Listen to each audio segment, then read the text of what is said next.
ഈശോമിശിഹായിക്ക് സ്തുതിയായിരിക്കട്ടെ. ഈശോമിശിഹായിൽ സ്നേഹിക്കപ്പെടുന്ന മാതാപിതാക്കളെ, സഹോദരങ്ങളെ, തോമായെ അനുസ്മരിക്കുന്ന ദിവസം ദുഃഖനാളിൻ്റെ എല്ലാവിധ മംഗളാശംസകളും ഏവർക്കും നേരുന്നു. പ്രത്യേകിച്ച് തോമസ് നാരികൾക്ക് ഫീസ്റ്റ് ഡേയുടേതായ എല്ലാവിധ മംഗളാശംസകളും ഒരിക്കൽ കൂടി. ദുഃഖ്രാന എന്ന പദം സുറിയാനി പദമാണ്. അർത്ഥം ഓർമ്മ അല്ലെങ്കിൽ അനുസ്മരണം എന്നാണ്. എല്ലാ വിശുദ്ധന്മാരുടെയും ഓർമ്മ ദിവസം കൊണ്ടാടുമ്പോൾ ദുഃഖ്രാന എന്ന് പറയാറുണ്ട്.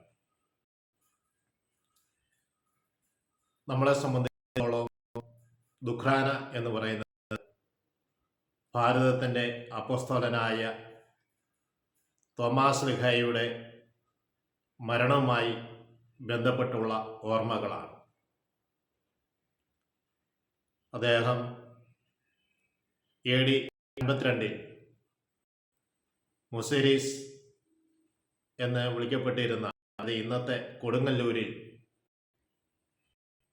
തുറമുഖത്ത് അദ്ദേഹം കപ്പലിറങ്ങി പ്രേക്ഷിത പ്രവർത്തനങ്ങൾ ആരംഭിച്ചു. ഭാരതത്തിൽ ക്രൈസ്തവ വിശ്വാസം പ്രചരിപ്പിച്ചു. പരസ്നേഹത്തിൻ്റെയും ഐക്യത്തിൻ്റെയും മാതൃകയിലൂടെ അവിടെ നമ്മളെ നയിച്ചു. AD 72 തമിഴ്നാട്ടിലെ മദ്രാസിനോട് അടുത്ത് മൈലാപ്പൂരിൽ വച്ച് അദ്ദേഹം രക്തസാക്ഷിത്വം വഹിച്ചു എന്നാണ് നസ്രാണി വിശ്വാസികളുടെ വിശ്വാസം. തോമാസ് ശ്ലീഹായിലൂടെയാണ് ഭാരതത്തിൽ മാർത്തോമാ നസ്രാണികൾ എന്ന പേരിൽ അറിയപ്പെട്ടത്. തോമാസ് ശ്ലീഹ വിശ്വാസം കൊണ്ട് നിറഞ്ഞവനായിരുന്നു. യോഹന്നാന്റെ സുവിശേഷം 20-ാം അധ്യായം 24-28 തിരുവചനങ്ങൾ വായിക്കുമ്പോൾ ഈശോ തൻ്റെ ശ്ലീഹന്മാർക്ക് പ്രത്യക്ഷപ്പെട്ടപ്പോൾ ആദ്യമേ തോമസ് അവിടെ ഇല്ലായിരുന്നു. വീണ്ടും പ്രത്യക്ഷപ്പെട്ടപ്പോൾ തോമസ് അവിടെ ഉണ്ടായിരുന്നു. അവൻ്റെ വിശ്വാസ പ്രഖ്യാപനം നമ്മൾ കേൾക്കുന്നുണ്ട്. എൻ്റെ കർത്താവേ, എൻ്റെ ദൈവമേ എന്ന് പറഞ്ഞ് തോമസ് ഈശോയുടെ മുൻപിൽ മുട്ടുകുത്തി. അവൻ ശിഷ്യന്മാരോട് പറയുന്നുണ്ട്, അവൻ്റെ കൈകളിലെ ആണിപ്പഴുതുകൾ കാണുകയും ആ പഴുതുകളിൽ എൻ്റെ വിരലിടുകയും അവൻ്റെ പാർശ്വത്തിൽ എൻ്റെ കൈ വയ്ക്കുകയും ചെയ്തുകൊണ്ടാണ് ഞാൻ വിശ്വസിക്കുക, അല്ലാതെ ഞാൻ വിശ്വസിക്കുകയല്ല എന്ന് പറയുന്നുണ്ട്. ഈശോ പ്രത്യക്ഷപ്പെട്ട് തോമസിനോട് പറയുന്നുണ്ട്, തോമസേ, നിന്റെ വിരലുകൾ കൊണ്ടുവരിക, നിന്റെ കരം എൻ്റെ പാർശ്വത്തിൽ വെക്കുക. അത് കേട്ടപ്പോഴേ തോമസ് എൻ്റെ കർത്താവേ, എൻ്റെ ദൈവമേ എന്ന് അവൻ ഏറ്റു പറയുക. വിശ്വാസ തീഷ്ണയാൽ ജ്വലിച്ച തോമസ് നമ്മൾക്ക് ആ വിശ്വാസം പകർന്നു തന്നു. പ്രിയ സഹോദരങ്ങളെ, ബെനഡിക്റ്റ് മാർപ്പാപ്പ പോർത്ത ഫിദേയ് എന്ന തൻ്റെ ചാക്രിയ ലേഖനത്തിൽ, ചാക്രിയ എഴുത്തിൽ ഇപ്രകാരം പറയുന്നുണ്ട്: ഉദ്ധിതനായ യേശുക്രിസ്തുവിനെ കണ്ടുമുട്ടലിലൂടെ നമ്മുടെ വിശ്വാസത്തിന് അടിസ്ഥാനമുണ്ട്. അപ്പോൾ ഈശോമിശിഹായെ നേരിട്ട് കണ്ടുമുട്ടിയിട്ടാണ് നമ്മുടെ വിശ്വാസത്തിന് അടിസ്ഥാനമുണ്ടായിരിക്കുന്നത്. അത് ഉദ്ധിതനായ ഈശോയെ. എല്ലാ അപ്പോസ്തലന്മാരും അങ്ങനെ തന്നെയാണ്. വീണ്ടും അവിടുന്ന് പറയുന്നുണ്ട്, ഈ വിശ്വാസത്തിൻ്റെ പൂർണ്ണതയിലും പ്രഭാപൂർണതയിലും വീണ്ടും വിശ്വാസം ജ്വലിപ്പിക്കണം.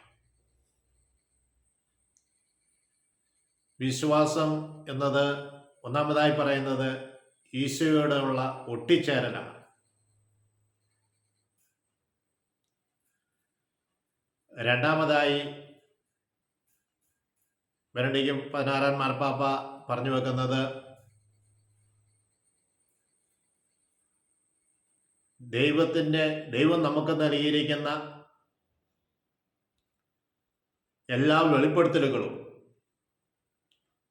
സ്വതന്ത്ര മനസ്സോടെ അംഗീകരിക്കലും സ്വീകരിക്കാനുള്ള മൗനമായ മൂളലുമാണ്.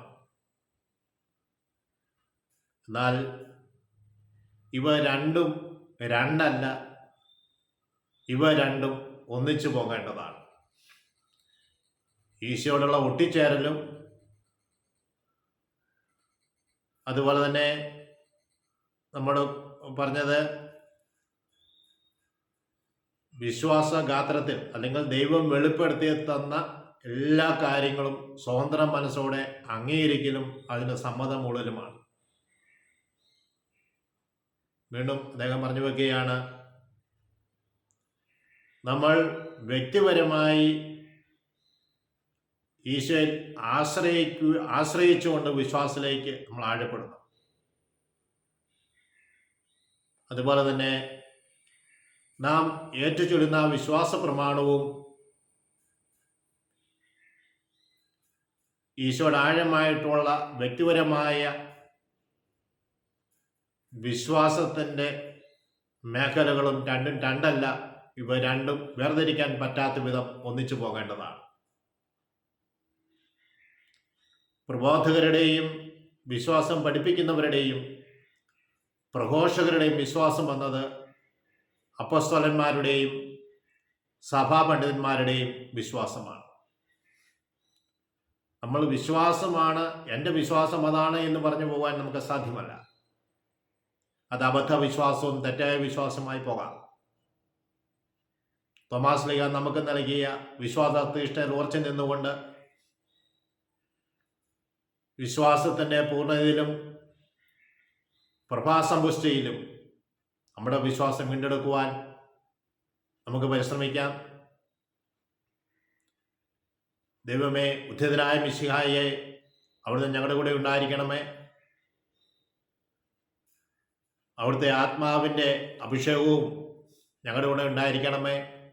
ആശ്രയമാതാവേ, ഞങ്ങൾക്ക് വേണ്ടി വചനം ശ്രവിക്കുന്നവർക്ക് വേണ്ടി പ്രത്യേകം മധ്യസ്ഥം വഹിക്കണമേ.